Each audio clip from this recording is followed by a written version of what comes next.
Dear diary full of shit. Just play along with me, myself and I, no one else. Yo, I'm so legit.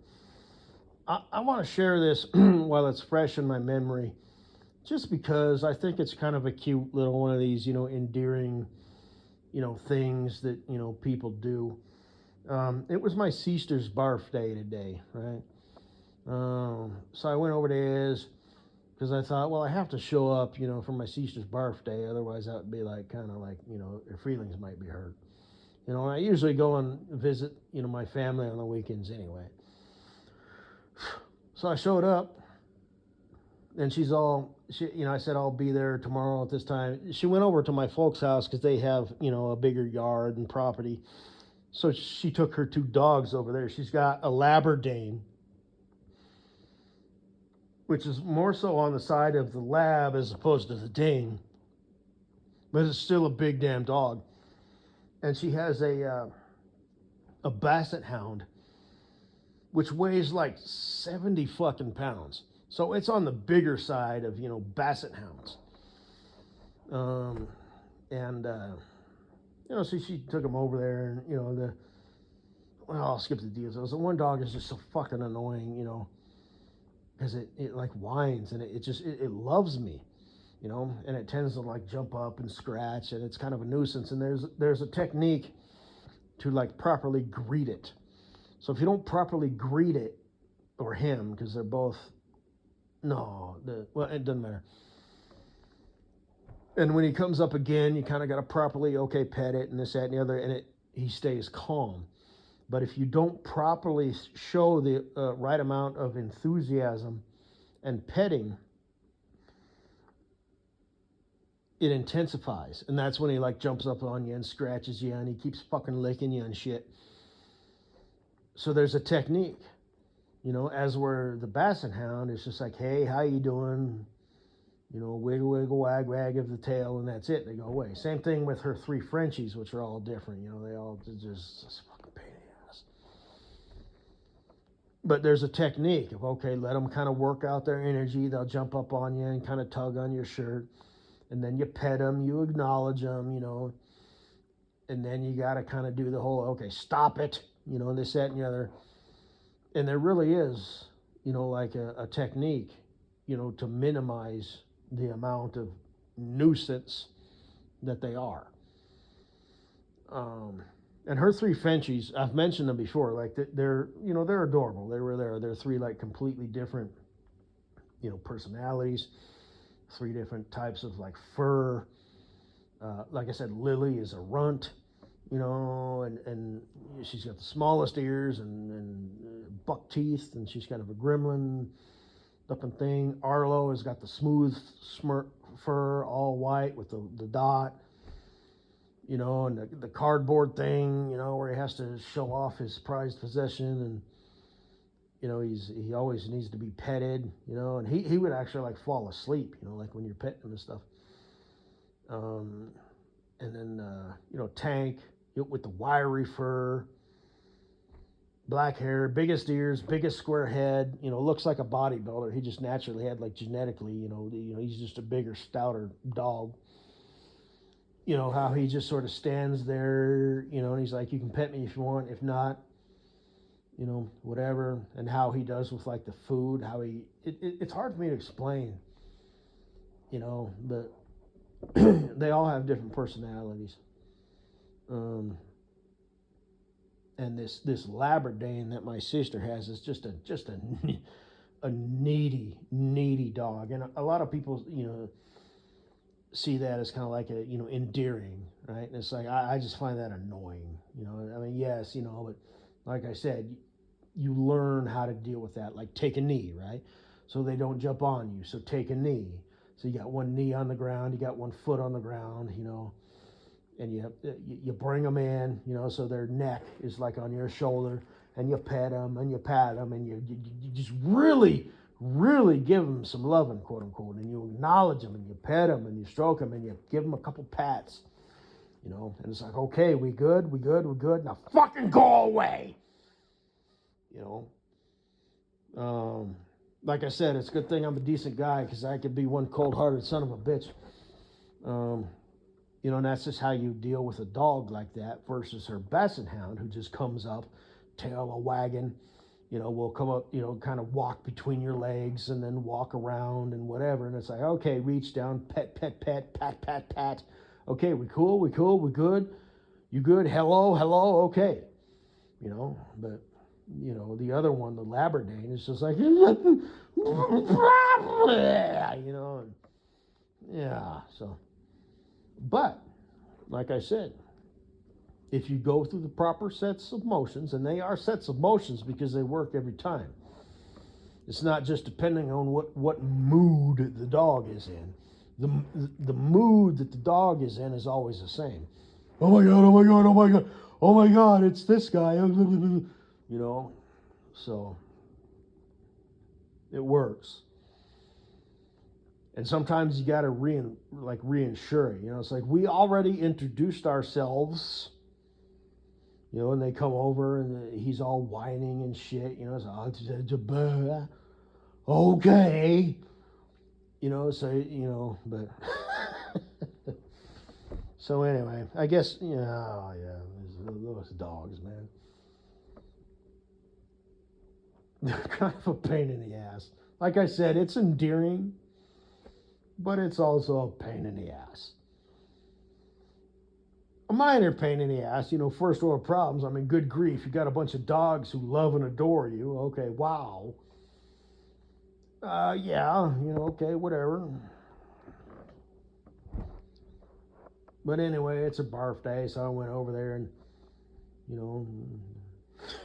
she baked her own birthday cake. So I said, you got to bake your own birthday cake? That's kind of sad and pathetic. And she's all, everybody's saying that. And I'm all like, oh, by the way, happy birthday. I always, I never pass up an opportunity, to be snarky, right? So like, I take stock. Every time I go to my parents' house, I look for leftovers. So they have a refrigerator in the garage and a refrigerator in the kitchen. So I check the freezer and the refrigerator. And anything that's left over, I ask, what do you want? Anything you don't, I'm taking. I'll take off your hands. And, and I do that every time. It's like established. So I was doing the same thing, and I was looking for shit. Hey, you got some, Jimmy John shit over here. It's like not even part of the birthday, spread. It's like, what do you want? Take what you want, I'll take what you don't. And I'm doing the math, I'm looking at shit. So I'm already, just without even asking, dishing up, Tupperware. And then I state, to everybody, my parents and my sister, what do you want? Because I'm taking the rest. That's what I do. I show up, I'm a mooch. And I try and package it in a way that's, kind of, lighthearted and, comedic. But I'm also being serious, It's like, hey, hey, y'all, I'm looking at this shit.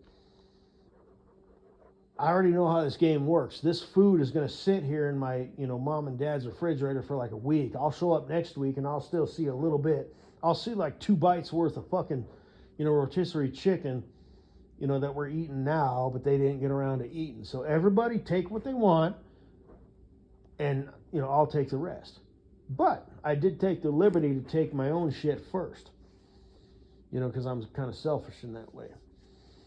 I'm looking, I'm like, God, there's a massive amount of this shit. So I know I can take at least half of this shit, because I know how this game works. You know what I mean? It's like my sister, she's a mom, she has a family. They're not going to want to eat leftovers for 3 days in a row. So it's like, leave enough for 1 day of leftovers for them, leave enough for 1 day of leftovers for my parents. The rest is up for grabs as far as I'm concerned. But a lot of times, maybe, it's like, hey, you can take all this shit. And that's usually how that works. It's like, what, my dad will step up and he'll be like, oh, okay, we'll take this, enough for me and your mom. And, my sister, hey, you want some of this shit? And then I take the rest. But something had come up, something had mentioned, like my sister showed up a while ago. And, oh man, something had happened. I was over there and she showed up for some reason. And my sister had kind of lightheartedly, jokingly said, you guys never invite me for dinner. And my parents said, we didn't invite your brother either. He just shows up. So I don't remember that, but apparently it was something that happened, you know. But like I said, they have chickens, right? So I have this like exchange system, you know, where like I bring Tupperware over, I bring it back, you know, and I take a tub of eggs and then I'll bring it back. Not a tub, but like, you know, like a coffee can worth of eggs, you know, this and that. And she had made this cake. And, you know, I told her, I said, you know, blah, blah, blah, happy, you know, early tomorrow, barf day, I'll be there, you know, blah, blah, time. And she had mentioned the cake, the best cake ever. And I suspected that maybe she had made it, you know, and, you know, it turns out she did. And she had said, you know, because this is why I'm mentioning, you know, this is my family, you know. So not to sound like a tacky, you know, whatever, but, you know, I love them, for lack of a better word. See, that's what I'm talking about. Always keep your mind going for, you know, opportunities of, you know, comedy and snarkism. You know what I mean? You know, I love you guys, for lack of a better word. You know what I mean? It's like you've stated, you've just said something that hit home. But you covered it, you delivered it in such a way that was comedic and it wasn't sappy. I love you guys.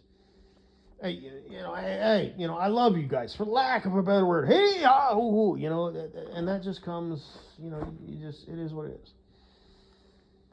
But, and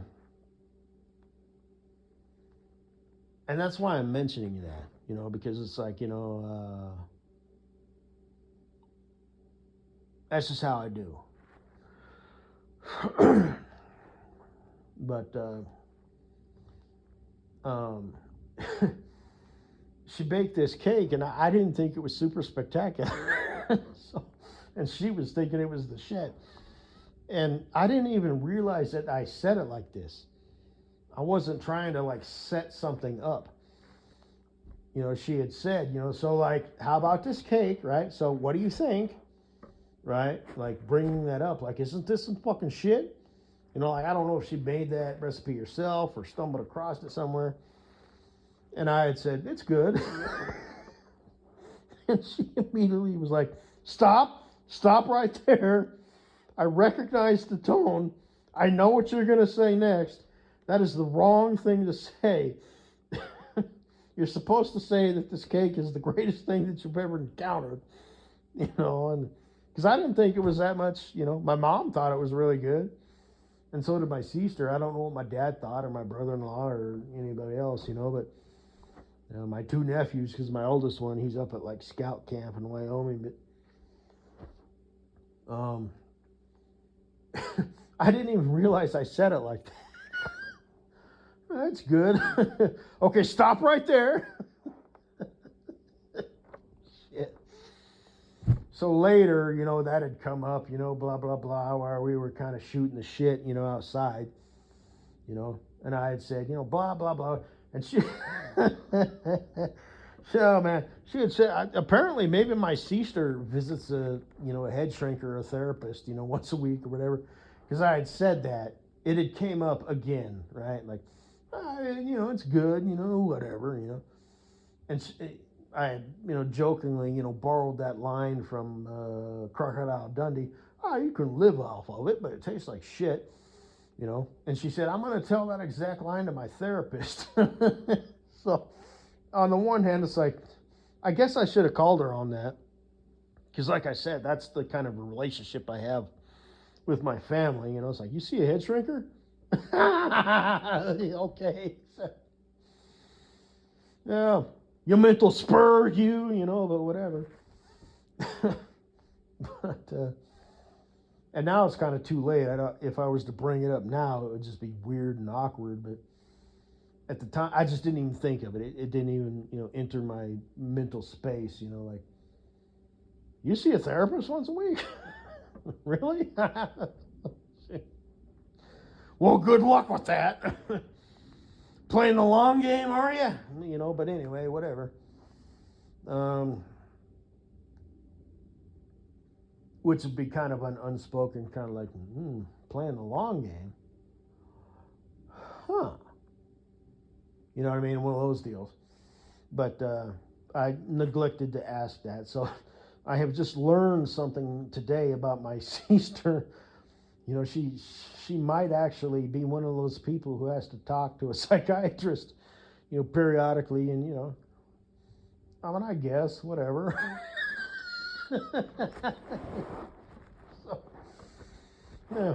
Oh, man, does my brother-in-law need to talk to a psychiatrist? No, I don't think so, because he's not that deep. He doesn't get that deep into his emotions, and it's all based on ego, which is all shallow. And generally, those shallow type of emotions, they come and they go. They always show up, you know, but then they always leave, you know, so it's not like they get hung up on shit.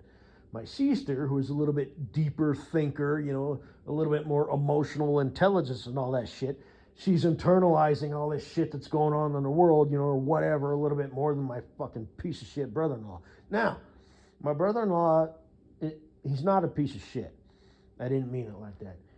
He's a punk, but he's a mild punk. He's not a bitch, and I would even go so far as to say he's a good father, because I've heard him speak, you know, like when he talks about, you know, when his nephews, his nephew's idiot. I'm drunk, in case you can't tell. I'm about 2 sheets to the wind at this point, because I'm going to carry this weekend, and then I'm going to have to clear up and clear this shit out and get things done. But because apparently I have to hold on to that learner's permit for 2 weeks before I even take the test, which might not even be true, because the DMV lady, what the fuck does she know, right? You know, she could be dead fucking wrong on that shit. I could go take a fucking test on Monday, go to the DMV on Monday and get my actual, you know, get that initiated. Okay, you're good to go. You know, these people don't know shit. It's just the modern times we live in. You know, people don't, incompetence. You know, people don't know or they don't care. And they can take the liberty upon themselves to just decide to accidentally not press enter, or not inform you of something or whatever. But that's just how that cookie crumbles. But, you know, my brother-in-law and I have kind of I wouldn't call it bad blood, but I'd call it kind of a feud. I wouldn't consider my brother-in-law a hate whore. I wouldn't consider him a guy who would, you know, because like I said, the emptiest vessels make the most noise. So I don't think he's the type of guy who would have a problem with the way I was standing, you know, with my legs, you know, slightly wider than shoulder width apart and my arms crossed, and possibly wearing my sunglasses, which changes the way that your face looks, because you can't see your eyes. You just see dark, you know, spots over your eyes. So the simple act of me making space for my sperm buckets would not offend my brother-in-law, as it would for some people, as it has before in the past. So I don't think I would have an issue with him out in the world, but because we have past kind of bad blood, and he's a man-child, okay, and he does have an ego, he would throw his own mother under the bus if she challenged his ego. But other than that, I don't really, you know, he's not an absolute punk or an absolute bitch, you know, or anything like that. You know, it's kind of a hard thing to describe, you know what I mean? And I don't want to go down this rabbit trail and get into that shit, you know, but there's that whole concept of disguised talk.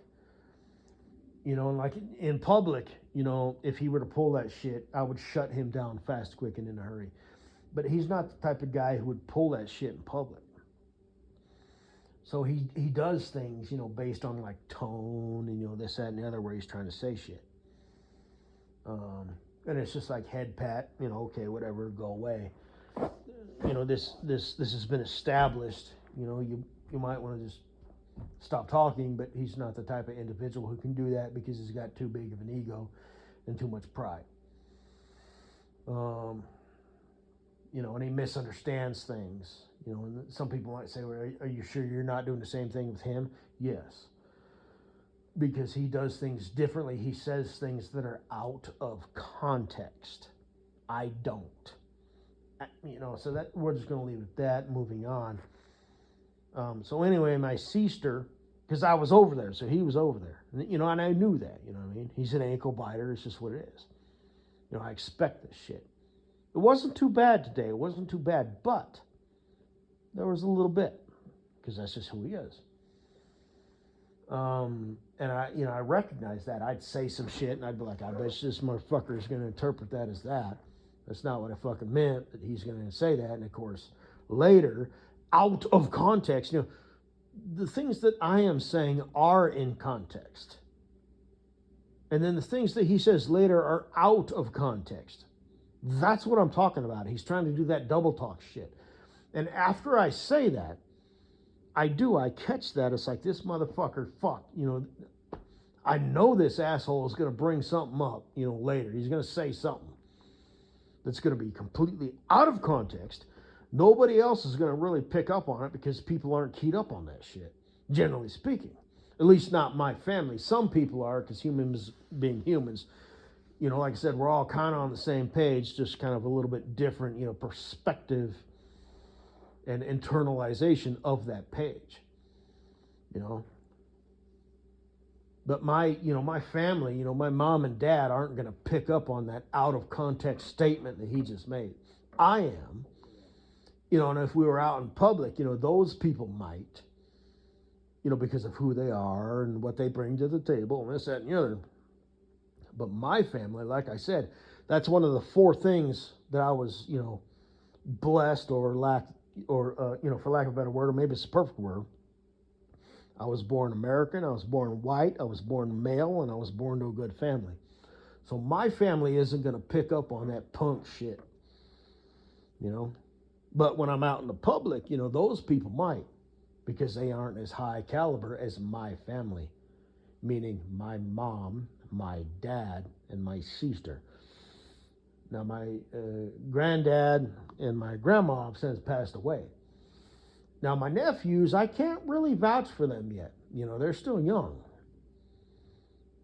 So I believe the word is pragmatic, and or empirical. I can't vouch for them. I don't know how they're going to turn out. I don't. But anyway, moving on. I had said that, and then later I said, well, for my birthday that comes up, in a few months, here's to counteract, that, so I can't remember what I said, but I was something like, that shit cake that you made. But I didn't say it like that, because that would be like rude. But I had said it in a minor, milder way, So this less than delicious cake, at least in my opinion. Whatever I had said, I don't remember. I said, well, here's the thing. Here's the counter that. For my birthday, I request that you make that ice cream cake. Because she makes a homemade ice cream cake out of, ice cream sandwiches. But she, kind of presents them in such a way where it's not just like a bunch of ice cream sandwiches just stacked, end to end or anything like that. She does shit, with like whipped cream and stuff, and she kind of modifies it. And it's really, really good. So I said, I request that, so, and I said something like, so tell your therapist that, or whatever, And again, like I said, in hindsight, it's one of those things that I just sort of skipped over. It didn't register. But, in hindsight, I wish I would have asked. And I'm not going to bring it up now because, like I said, at this point, it would be weird and awkward. But, I wish I would have, for lack of a better word, called her on it because she had brought that up. She had opened that door. I'm going to tell my therapist that. What? You talk to a therapist? Anyway. And, maintain my, ground, my stance, my composure. It's like, well, tell your therapist wherever you need to because I tend to speak my mind, so. But, I'm her brother. She's known me for literally her entire life.